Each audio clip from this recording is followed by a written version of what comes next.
Mumazuva mashoma adarika aya pakambobuda nyaya yakatenderera zvichinzi Pokelo achata kuVictoria Falls yavhariswa ari kuchata nemwana waPresident Emmerson Mnangagwa. So nhasi muri Zimbabwe ndiri kusangana nenyaya iyi update kana kuti mhinduro yakapindurwa naPokelo achipindurana neshamwari dzake paInstagram achiramba achidismissa nyaya yekunzi akachata ari kuzviramba. Abvunzwa nemumwewo munhu amubvunza zvikanzi wawavhala amanzi enforce mtwana waswala concrades sisiami indatlazo umunhlehle zvikanzi do you really believe all the foolery you read?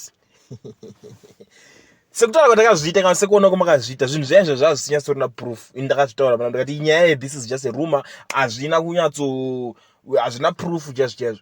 But iye panapa manje zvinhu zvakanyorwa nditi iye ari kupindirawo nekunyora kureva kuti panenge pasina evidence yekunyatsoratidza kuti akachata. Zviri paviri hazvo since iyo yainzi private wedding kureva kuti anogona kunge asiri rudo zvizikanwe. But anyway handifunga kuti pangaita reason yekuti munhu anzi awandisa zvinhu zvakadaro, asi panapa iye chaauya achidismissa kuti handina kuchata.